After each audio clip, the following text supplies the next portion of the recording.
Kenapa banyak orang yang murtad setelah pendiri agama itu mati? Kenabian dan kerasulan Nabi cukup diragukan. Dan Muhammad dicurigai mencuri lebih parahnya ketika sang Rasul wafat, pengikutnya murtad. Secara akal sehat, orang-orang yang masuk agama itu dipaksa dengan kekerasan. Assalamualaikum warahmatullahi wabarakatuh. Masih kembali di channel terbaru saya. Terima kasih kepada teman-teman masih setia menonton, mendukung, menyaksikan konten-konten dari channel ini. Tentunya kita sudah melihat bagaimana cuplikan videonya. Kalau kita perhatikan di akhir-akhir ini, Saifuddin Ibrahim Bongak Duda Tua ini sering membawa pepesan kosong. Pepesan kosong itu bercerita tapi tidak ada isinya, hanya sekedar bercerita untuk mengharapkan donasi. Karena Saifuddin Ibrahim ini mencari nafkah itu dengan cara membawa pepesan kosong. Jadi buat teman-teman sekalian di sini, dia mengatakan setelah Nabi Muhammad SAW tidak ada, maka semakin banyak orang murtad. Ini kebohongan Saifuddin Ibrahim secara mutlak. Kenapa? Karena kalau memang setelah Nabi Muhammad tidak ada, banyak orang murtad, ya tentu Islam tidak berkembang. Tapi bagaimana sekarang ini Islam itu berkembang dengan pesatnya, berkembang dengan tingginya. Sekarang kita perhatikan di negara kita saja, Muslim itu berapa jumlahnya, berapa persen? Kristen itu berapa persen? Kristen Katolik berapa persen? Muslim itu 86,93%. Ini masih data 2022. Sedangkan Kristen itu hanya 7,47%. Kristen Katolik itu 3,8%. Jadi kepada teman-teman di sini, jangan kemana-mana dulu, kita dengarkan ocehan Saifuddin Ibrahim selanjutnya. Jangan lupa tekan tombol subscribe-nya untuk dukung channel ini. Maka saya bisa mengambil kesimpulan mengapa yang pertama, selama masa Nabi banyak orang masuk agama terutama untuk menyelamatkan hidup mereka, kehidupan keluarga mereka, dan harta benda mereka. Jangan sampai dihabisin, karena tanah suku mereka kalau sudah peperangan berarti ya hancur, habis, begitu. Karena Nabi itu akan mengepung pemukiman dan memberi mereka pilihan untuk nyawa atau masuk agama saya. Kita sudah mendengarkan bagaimana ocehan Udin Bongak Duda Tua ini. Di sini dia masih mengeluarkan pepesan kosong.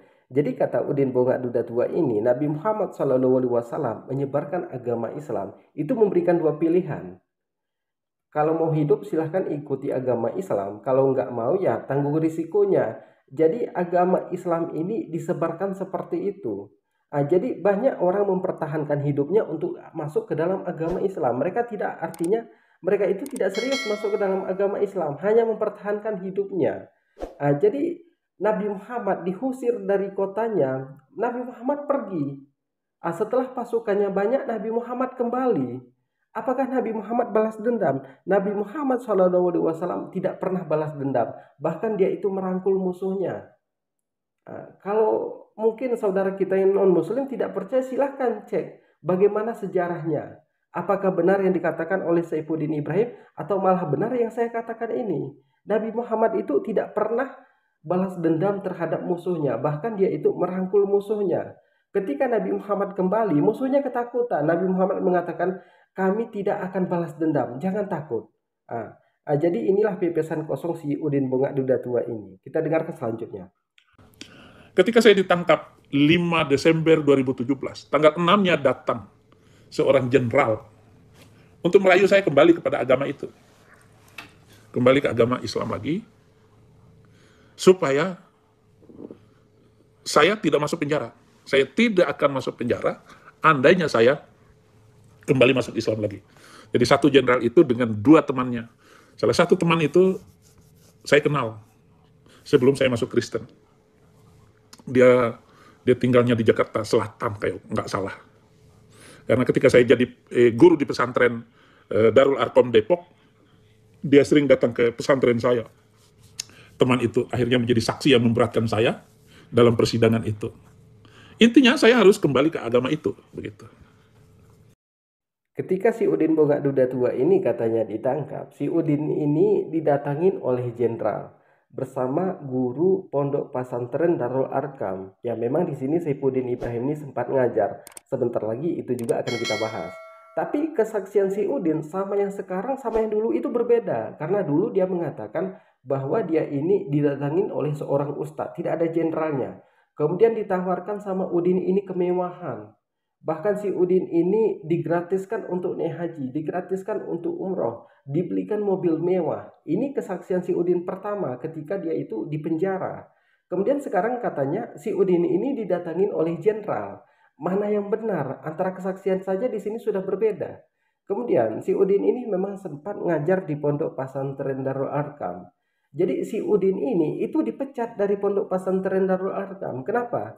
Karena si Udin ini sudah jadi anggota dari Pak Panji Gumilang. Bahkan si Udin ini jadi tukang doktrin NII KW 9. Makanya si Udin ini dipecat dari Pondok Pesantren Darul Arkam.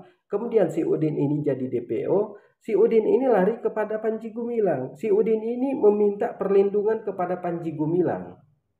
Silahkan tanya sama Udin, ketika dia di Pondok Pesantren Darul Arkam, si Udin ini pernah sholat nggak? Si Udin nggak pernah sholat, si Udin nggak pernah ngaji, si Udin nggak pernah puasa, karena bagi Udin itu sangat rumit. Sampai di Pondok Pesantren Darul Arkam, si Udin ini ditawari kemewahan. Akhirnya si Udin ini menerima tawaran itu. Kemudian si Udin ini mempengaruhi temannya, namanya Lubis Rusli, kalau nggak salah, saya nggak salah, itu namanya Rusli, tapi Rusli nggak mau. Jadi kepada teman-teman mungkin cukup sekian. Assalamualaikum warahmatullahi wabarakatuh.